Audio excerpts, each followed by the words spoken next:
Olá, como vai? Tudo bem? Hoje eu estou gravando esse vídeo para te falar um pouquinho sobre o MEI. Isso mesmo, o microempreendedor individual. Bom, gente, em 2008, o governo estabeleceu, né, um novo critério para formalizar aquele empresário que sempre trabalhou de maneira informal, trazendo para ele grandes vantagens, principalmente no que tange à previdenciária, já que ele se torna um beneficiário, né, tem direito à aposentadoria, pode ter direito também ao salário maternidade, quando for uma mulher, enfim, todas essas coisas que ele estava à margem por trabalhar na informalidade, ao fazer o seu cadastro no MEI, ele passa a ter esses benefícios na sua vida, né? Então, é importante. Então, o que que é o MEI? O MEI é aquele empresário que sempre trabalhou de maneira informal, via de regra, a sua atividade é uma atividade não regulamentada, é uma atividade mais autônoma, né? Onde ele exercia isso de maneira muito rudimentar na pessoa física, sem nenhum tipo de critério, sem nenhum tipo de benefício, sem nenhuma segurança em caso de acidente, ele não estava cobertado por nada. Então, esse profissional passou a ser, pode ter a opção de formalizar-se, uma das grandes vantagens do MEI. Então, com a formalização, ele passa a ser um segurado do INSS, como eu te falo, ele tem esse benefício previdenciário, que é extremamente importante quando você trabalha, né? Principalmente, e olha algumas características importantes. Para você ser um MEI, é importante que você possa ser um empresário. Rosa, mas o que isso quer dizer? Significa que aquelas pessoas que são impedidas de ser empresária, elas não podem ser MEI. Quem são essas pessoas? Funcionário público, via de regra, gente, não pode ser MEI. Por quê? Porque ele é impedido pela lei de ser e exercer atividade de comércio. Ele não pode ser administrador, ele não pode ser um empresário administrador do seu negócio. Então, diante disso, um funcionário público jamais vai poder ser um MEI. Segundo, aquelas pessoas que já são proprietárias de uma pessoa jurídica ou que são administradores de outro CNPJ, ele não pode ser MEI. O MEI, gente, é apenas quando você exerce especificamente a sua atividade, você é o único empresário, você não tem empresa em nenhum outro lugar, perfeito? E nem é sócio de nenhuma outra. Independente se é sócio investidor ou se é sócio administrador, em nenhuma categoria você vai poder se tornar um MEI. Então, é importante que você se atente para isso ali. Outra coisa, vamos falar aqui um pouco mais sobre as vantagens de ser MEI. Gente, a principal é a formalização. Com a formalização, as suas práticas de comércio ficam facilitadas, já que você passa a ter um CNPJ, então você já vai poder participar de licitações, você já vai poder abrir uma conta da pessoa jurídica, você vai poder ter acesso a empréstimos específicos e especiais para você que é microempreendedor individual, sempre ter uma linha específica, com vantagens mais fácil, com uma burocracia menor para você que é MEI. Você pode ter a questão de você poder ter aposentadoria e você também ter direito aos benefícios quando você, por exemplo, aconteceu um acidente, você pode ter acesso ao benefício do INSS. Esse valor, gente, corresponde ao valor de contribuição. Como o valor da taxa do MEI é baseado no salário mínimo, esse benefício também se limita ao salário mínimo. Assim também, como você que é mãe, se você ficar gestante, você vai ter acesso ao auxílio maternidade durante todo o período. Pelo período que você estiver grávida, vai estar lá recebendo o seu salário mínimo, tá bom? Isso é muito legal também. E aí, o que que acontece, gente? Você, enquanto MEI, você já tem esse benefício de um salário mínimo assegurado, mas, caso seja da sua vontade fazer um pouco maior, você pode procurar e fazer o seu complemento de recolhimento de maneira autônoma, né? De forma que, quando você estiver sujeito a esses benefícios, você receba um pouco melhor. Se informe da melhor forma de fazer isso. É possível, sim, tá bom? Outra coisa que sempre me pergunto é com relação à nota fiscal. O MEI é ou não é obrigado a emitir a nota fiscal? Bom, gente, depende. Se você estiver praticando comércio com outra pessoa jurídica, a pessoa jurídica, nesse caso, todas as transações que você fizer com uma pessoa jurídica, você sim está obrigado a emitir a nota fiscal, tá? E te aconselho fortemente que você emita de todas as suas operações. Por quê? Assim fica muito mais fácil e tranquilo você controlar o seu faturamento e ficar claro para você se você está ou não dentro da faixa limite para ser um microempreendedor individual. Porque, gente, preste bem atenção. Uma das coisas muito importantes é que você não pode ter um faturamento no longo do ano acima de R$ 81.000 no ano. Isso mesmo. O seu negócio, quando você for empreender e for para a formalização, tem que lembrar que o limite máximo que você pode faturar ao longo de 12 meses corresponde a R$ 81.000. Lembre-se, caso dentro do exercício social, gente, que é de 1º de janeiro a 31 de dezembro, se você abrir o seu MEI dentro desses meses, lembra que esse valor de R$ 81.000, ele é proporcional se você abrir o seu MEI no meio do ano, beleza? Então, preste atenção nesse fato também. Por quê? Porque isso vai fazer se você vai poder faturar 71, você vai ter que faturar menos, porque o seu limite é R$ 81.000 no ano, que é o exercício social, que é de 1º de janeiro até 31 de dezembro, ou R$ 6.750 ao mês. Então, se você abrir o seu MEI após a data de 1º de janeiro, você vai ter esse faturamento de R$ 81.000 proporcional ao exercício social. Perfeito? Então, muito atento a isso. Por isso que eu sugiro fortemente que você emita as notas fiscais de forma que fique muito claro para você acompanhar esse faturamento, tá? Outra coisa importante que você deve saber, todas as suas vendas que foram feitas através do cartão de crédito, te recomendo também que emita a nota fiscal, porque essas informações serão informadas para a Receita Federal pelas administradoras de cartões de crédito. Então, isso fica mais fácil no confronto. Então, caso você não seja uma pessoa organizada, você pode incorrer em risco com a Receita por não ter se atentado a esses detalhes, entendeu? Então, você que é MEI, gente, é extremamente importante que você seja uma pessoa muito bem organizada. Eu te recomendo que você faça, no mínimo, a escrituração do seu livro caixa, que é uma coisa básica, gente, é um livrozinho onde você vai colocar todas as suas vendas ali e todas as despesas que você teve para poder garantir essa venda. Com isso, você vai ter apurado durante todo o exercício tudo que você recebeu, tudo que você pagou e qual o lucro que realmente você teve. Lembrando que toda essa movimentação é de extrema importância que você guarde essa documentação, porque ela serve de comprovação para a Receita Federal. Por quê? Porque quando você escritura o livro caixa, gente, você vai ter direito de usar essas despesas que você teve para poder gerar o seu faturamento, elas serão dedutíveis na base de cálculo do seu imposto de renda. Me aguarde que já já eu vou falar um pouquinho, porque você que é MEI, o MEI não paga imposto de renda, mas a pessoa física do MEI, na pessoa física, sim, você está sujeito a pagar imposto de renda caso o lucro não tributável, o lucro que é isento, não seja suficiente para te deixar na base de isenção. Rosa, que coisa confusa, o que isso quer dizer? Você tem uma parte do seu lucro, gente, que é isento de imposto de renda. Esse imposto que é isento, ele foi determinado pela Receita, ela atribuiu parcelas que são isentas, conforme a lei e o tipo de atividade que você está exercendo. Mas a diferença não é isenta, ela só vai ser isenta se ela estiver dentro do limite de isenção do imposto de renda na pessoa física, ok? Mas eu te explico isso um pouquinho melhor agora. Daqui a pouquinho eu te explico mais fácil. Outra coisa que é importante, quais são as obrigações do MEI? Gente, o MEI, ele tem que pagar mensalmente aquela guia que é fixa ao valor de em torno de 60, 61 reais. Esse valor, gente, ele não é assim do acaso, não. Ele é feito baseado no salário mínimo, então corresponde a 5% do salário mínimo. Esse 5% é o valor fixo da tarifa. Aí, aquelas pessoas que prestam serviço vão acrescentar R$ 5 ao valor dos 5% do imposto de renda para chegar no valor da guia de recolhimento todo mês.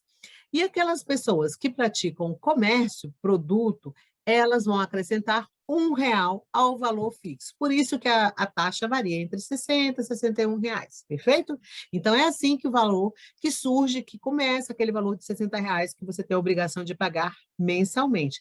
E atente, não deixe de recolher, porque isso vai gerar multa e tudo mais, tá bom? Então, tente recolher isso todo mês.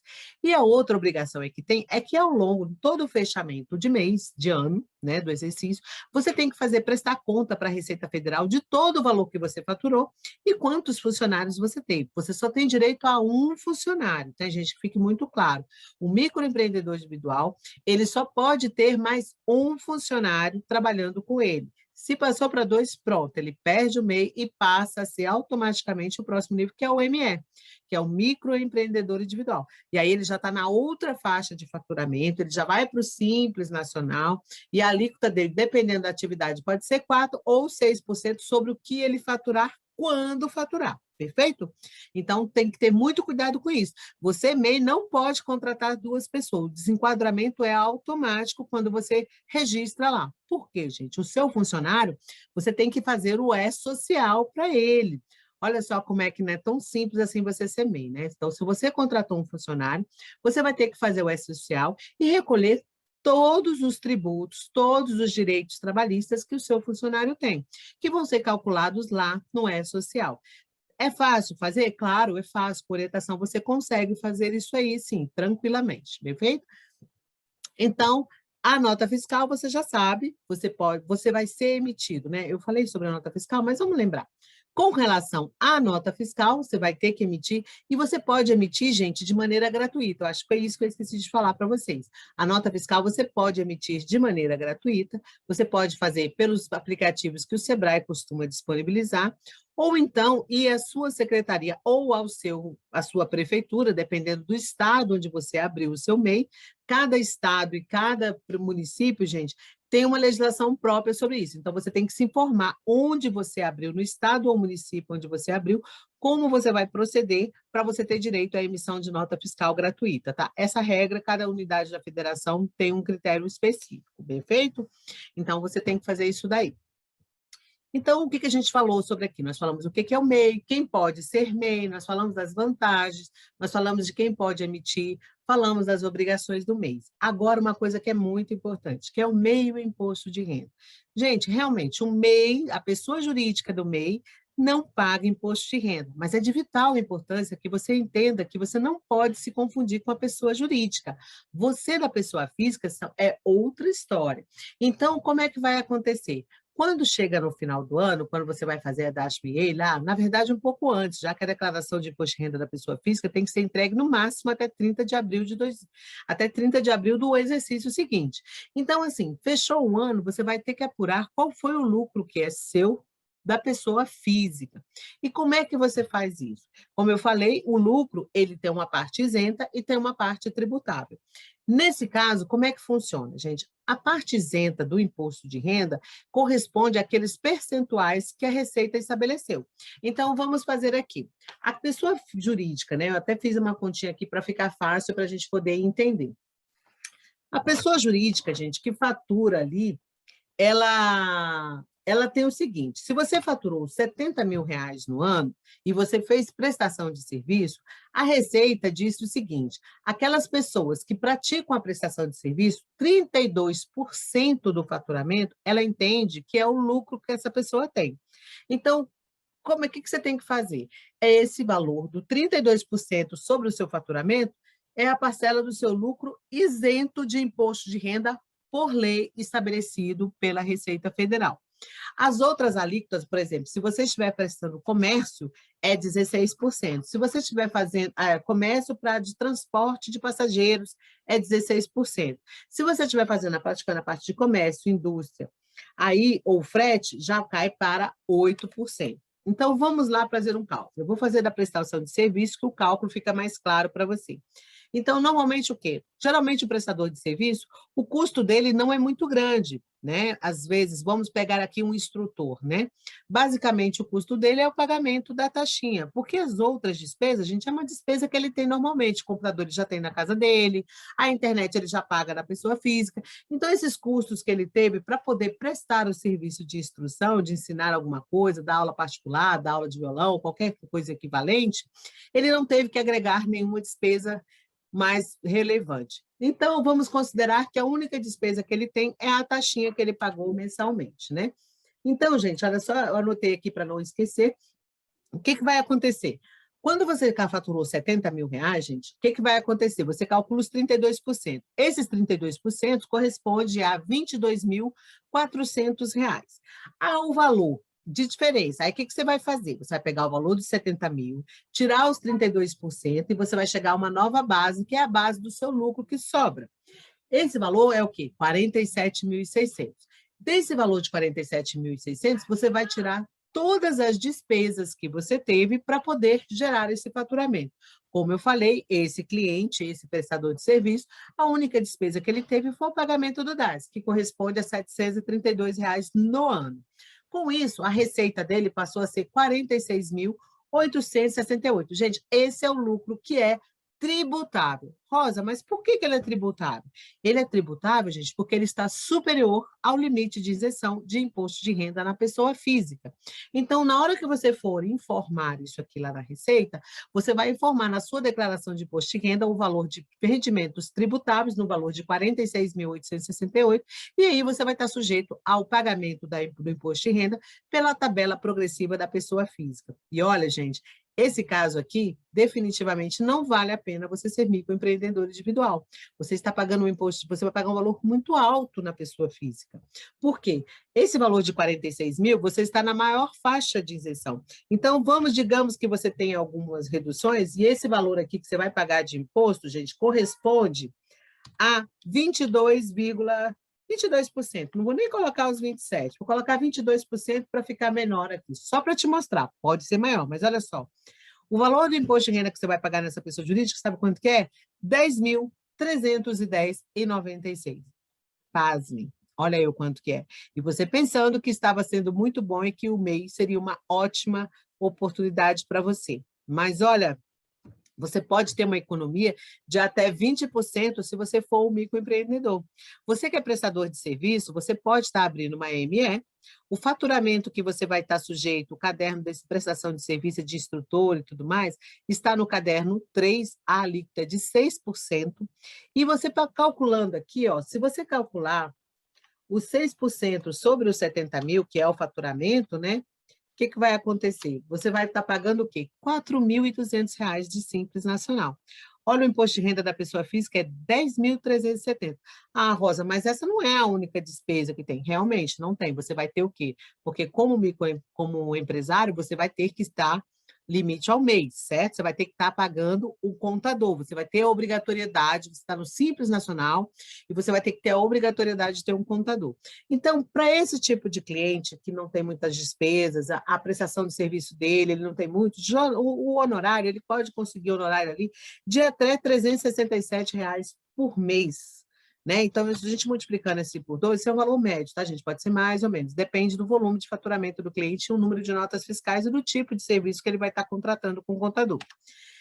Isso aí daria R$ 4.400, vou fazendo pelo valor médio, né? Então, gente, pensa só, esse valor do Simples Nacional, 4.200, mais o valor do contador, que é 4.404, você estaria pagando 8.604.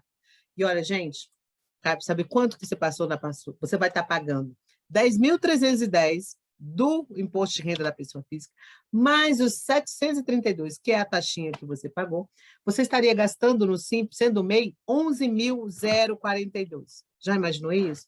E olha só, gente, olha a economia que você tem sendo uma empresa normal, tendo um contador, uma pessoa que vai estar te orientando, você vai ter todo o respaldo, a sua empresa vai estar bem segura, vai te melhorar muito, você vai ter um gerenciamento, vai estar fazendo tudo o que você precisa, você estaria tendo uma economia de até, gente, olha só, vou fazer a continha para você. R$ 2.438. Gente, isso aí paga mais um funcionário para você com os encargos tributários. Pensa só como vale a pena, vale muito a pena para você pensar direitinho. Então, nem sempre ser o MEI é a melhor alternativa tributária para o seu negócio. É sempre bom você fazer uma consultoria. Então, você que está aí me ouvindo esse vídeo, se você se viu nessa situação, sinta-se à vontade para agendar uma consultoria gratuita comigo, que eu vou estar analisando o seu caso e a gente vai tomar a verdadeira decisão se vale a pena ou não você ser o MEI. Ok? Então, um excelente dia para você. Espero que esse vídeo tenha gostado. E se você gostou, mande, transmita para aquelas outras pessoas que precisam fazer. Acredite, ter o acompanhamento de um contador, mesmo você sendo um MEI, é uma excelente alternativa. Você pode estar, de repente, pagando mais imposto do que você imagina, ok? Então, fica aqui o meu recado, espero que eu tenha ajudado vocês e até o próximo vídeo.